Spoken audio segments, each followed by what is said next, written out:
It's been a busy week, has it not, for Meghan Markle? Oh yes, and what a week it's been. She started off the week, some might suggest, as the darling of the Paris fashion show. Well, things didn't really last too long, did they? She decided, of course, then to post that particular video. Yes, the one where, well, it's caused a lot of controversy. And on top of all of that, decided then once again to hook up with her husband, Prince Harry, and head towards New York, hoping to change the narrative one more time.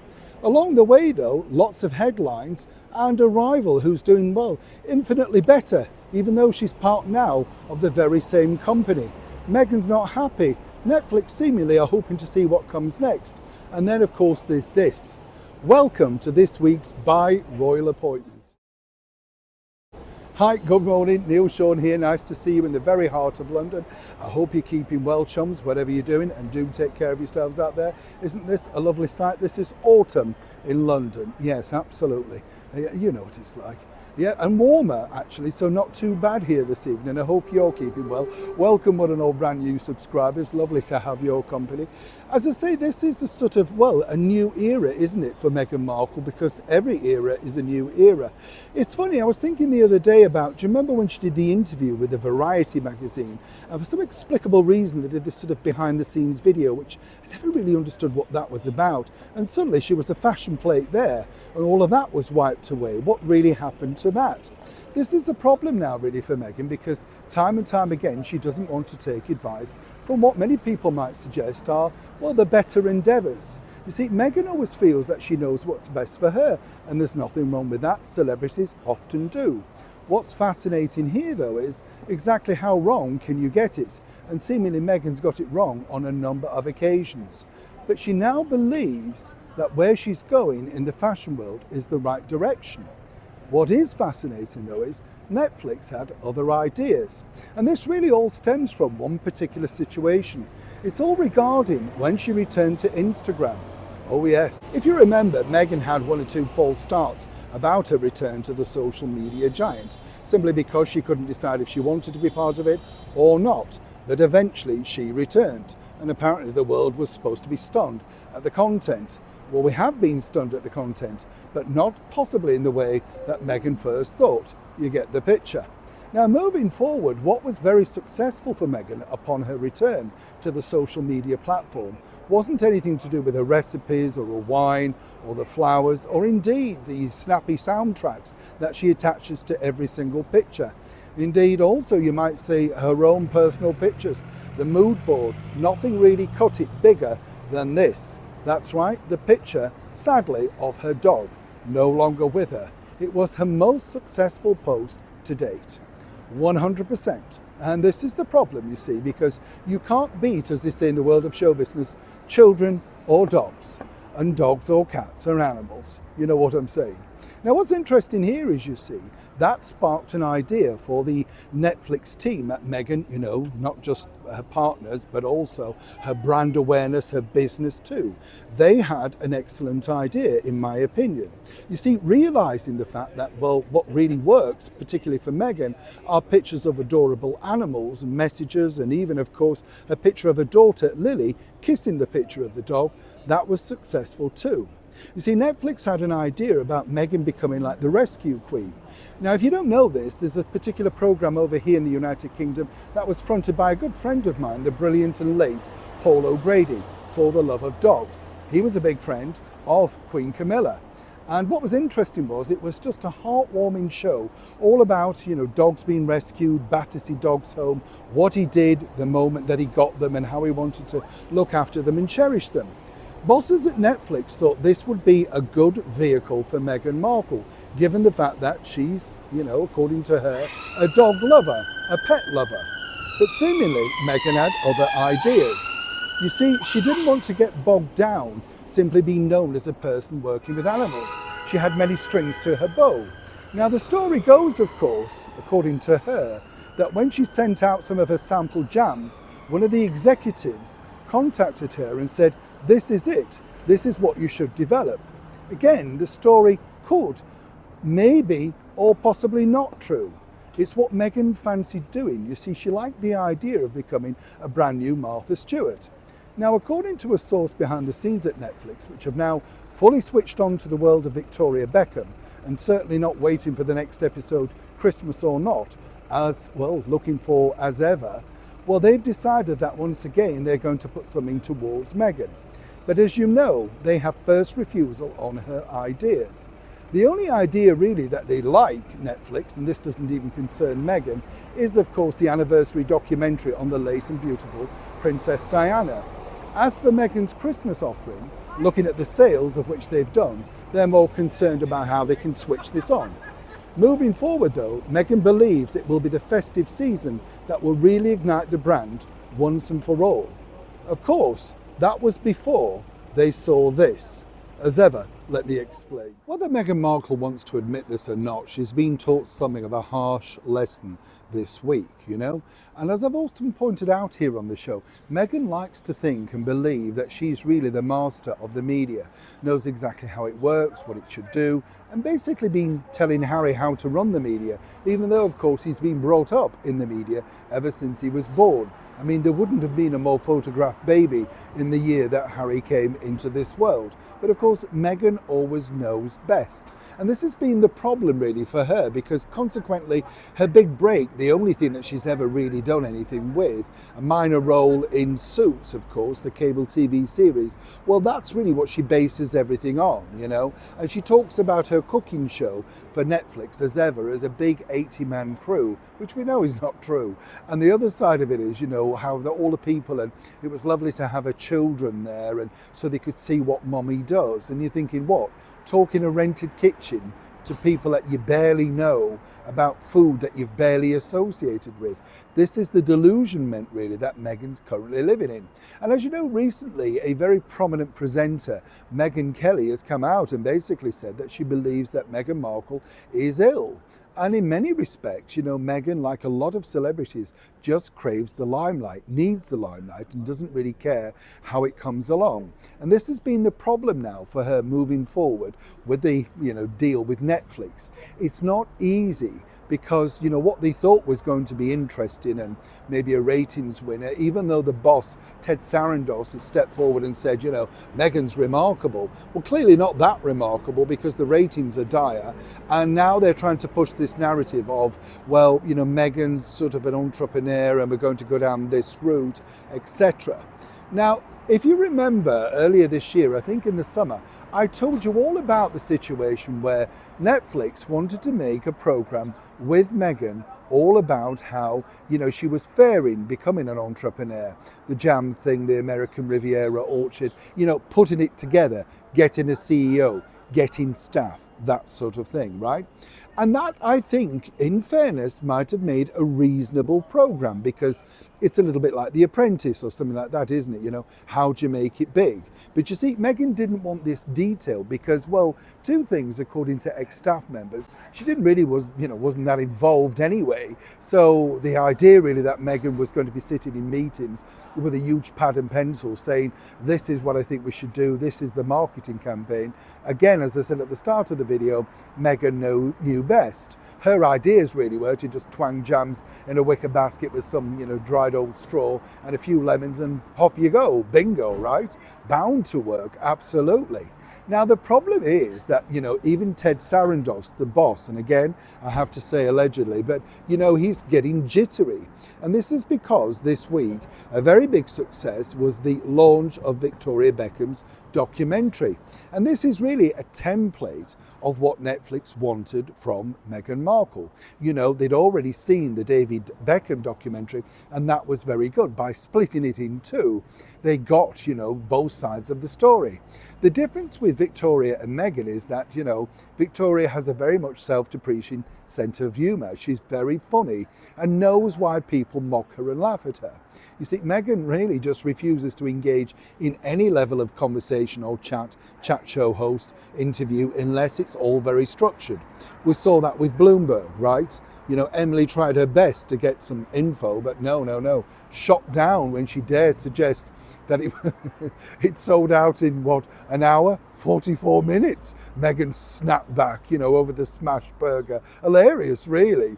But you see, Netflix have this other idea, well, Ted does at least, of where they think this possibly could go. And this would almost be like the Trump deal, for Israel and Hamas. And I don't mean that in a glib way, but this is how many people behind the scenes truly think that Ted's lost the plot.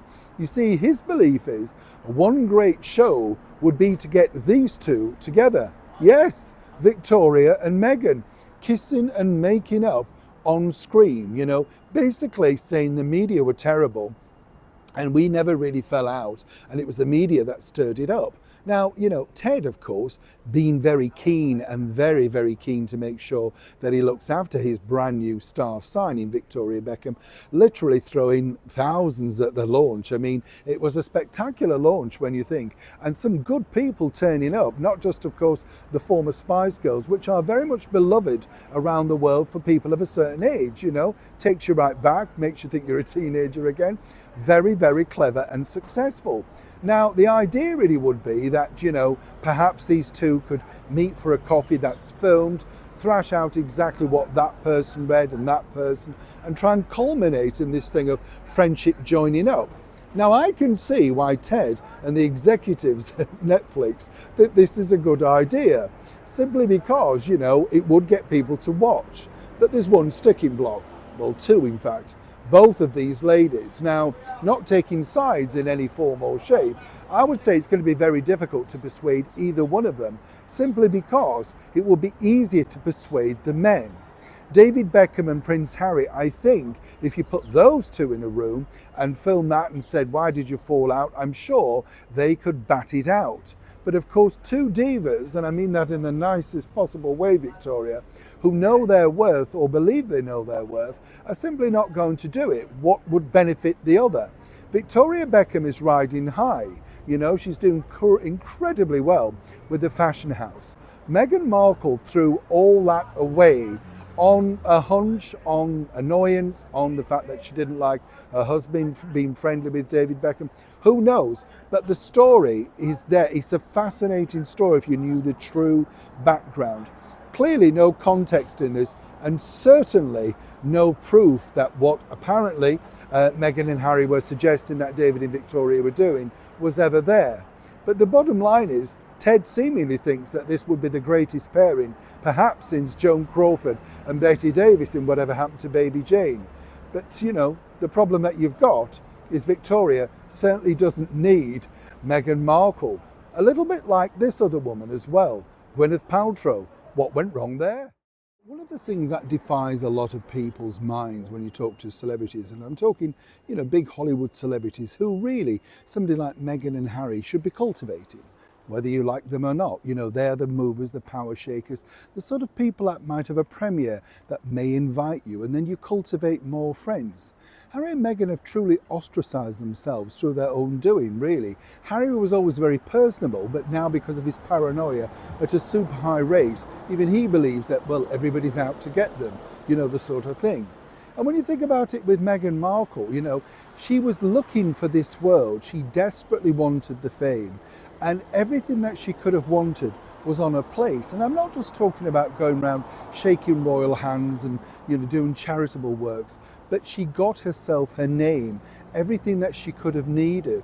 And she could have had a good strong support, for instance, in Princess Catherine. That relationship could have developed if Meghan Markle had decided to be a little bit more friendly, a little bit more welcoming, despite her version of events.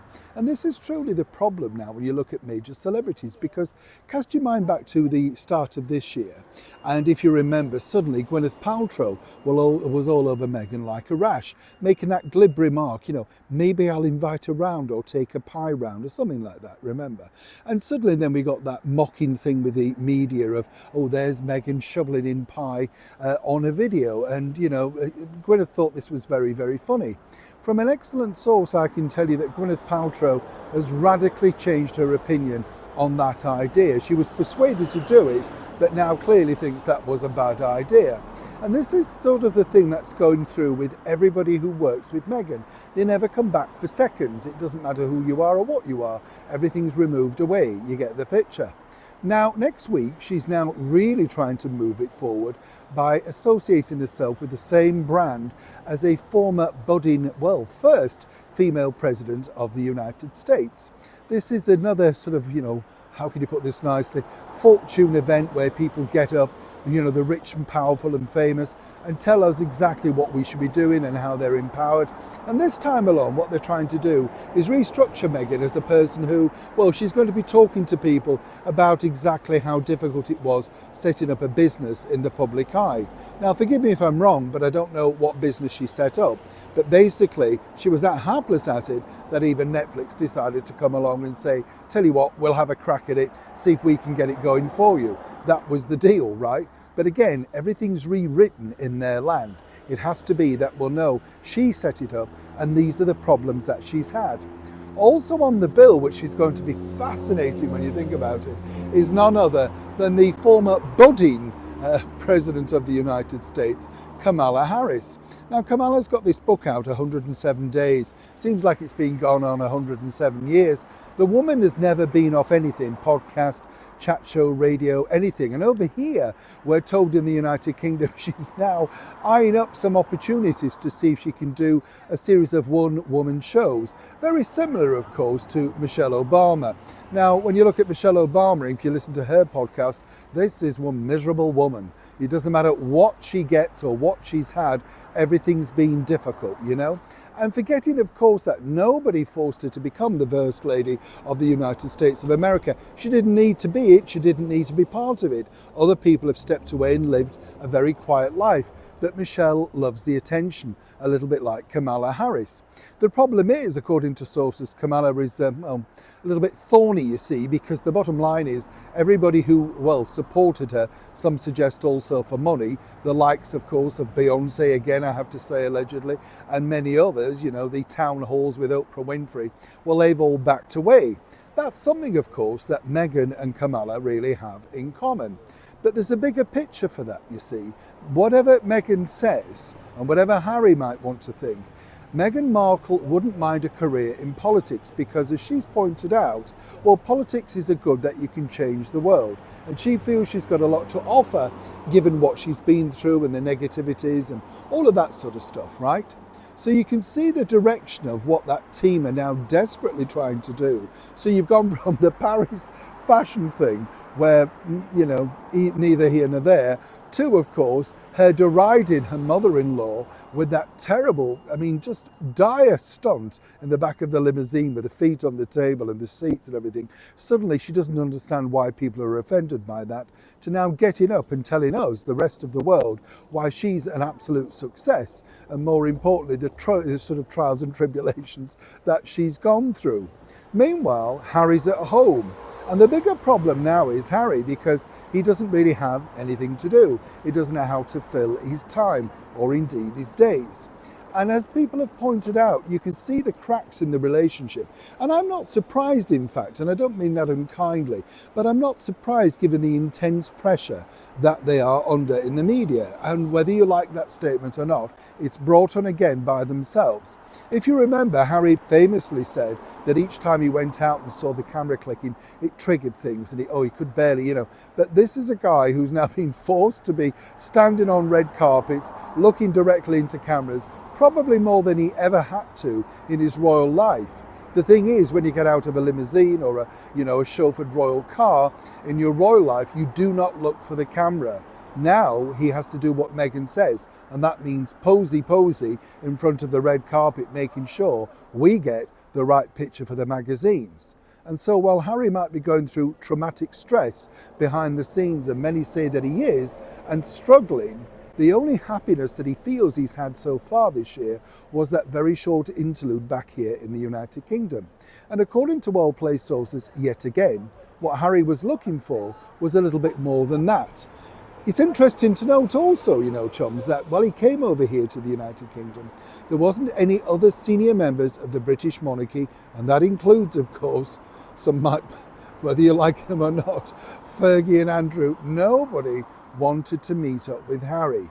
He did pay his respects, of course, to the Duke of Kent following the sad loss of the Duchess of Kent. And again, that was leaked to the media. And we all know that he went to see his grandmother's grave out at Windsor in St. George's Chapel. On the proviso, of course, there were no pictures and no chat about it. But miraculously, that got out into the open too. The problem for these two now, which is proving a real headache for those around them, is basically what to do. Are they now clearly running on empty? While Meghan Markle is reeling from the lack of success of her own Netflix show, Victoria Beckham is riding high, and rightly so. She's put the graft in, it's entertaining and it's self-depreciating. And what people like really is rich people being able to laugh at themselves, and Victoria has been very good at that over the years. And it's interesting, isn't it, to think that Prince William came across incredibly well with that interview with Eugene Levy. And what I liked about it was there were no questions as such. It was an informal chat, and we got to know a softer, just a nicer side to William. Not that he's not a nice guy, but you know what I mean? I felt we were really eavesdropping on a conversation in a bar. It was fascinating in itself. What I also thought was interesting was the fact that, according to a very well-placed source, Prince Harry was truly inspired by the video. He watches everything that his elder brother does, and you can assume that he really does hero worship him, despite the things that he said about him in Spare. And what's interesting also, you see, the PR company behind Harry and Meghan have tried to spin desperately stories about how William and Charles don't speak, they're not close, despite the fact that they've been on holiday together, had that long week period up in Scotland. They get on very well, but both are independently very busy, particularly William, what you don't know about behind the scenes with his big homelessness charity. And the idea really of Eugene Levy was, it wasn't planned. He just said, I'm in Windsor, would it be possible? It all felt so very easily. Now, Harry wouldn't mind something very similar, but not in the vein of what we've seen before, the BBC interviews and the one with Oprah Winfrey and the one with his therapist where you had to pay money, right? And then you got the book and all that. I mean, it's just dire stuff, wasn't it? But Harry had a very self-inflated ego and felt that people would want to pay it and indeed listen to what he's got to say. William, of course, with Apple TV just came across brilliantly, as I said. And now the team have been tasked with finding somebody of a similar ilk where Harry could have this informal chat, maybe going around California, going for a hike, having a coffee, but fun. The element has to be upbeat, positive fun, reminding people why Harry is nice or well loved or was well liked in the United Kingdom. Now, it's strange, isn't it, to think that given the fact that Harry claims he's not really bothered about how he's treated or he feels about the British media. Clearly, it bothers him a lot, even though he's continually suing the British media. He wants to put his side of the story over. You see, they know, for instance, and I know this for a fact, right, Meghan, that Meghan could never, ever be interviewed like that, simply because all of her interviews have to be structured, that all the questions are in advance, there are no surprises, and all the presenters have to sign NDAs, the interviewers, should I say, so that you can't reveal what's gone on behind the scenes, right? So you can't say, well, this happened or that happened, and I was told to ask this. Harry, though, is quite prepared to swing it and wing it independently because he feels that he can. He understands exactly what the media want from him. Meghan, you see, is so frightened and basically has in my opinion, complete lack of personality.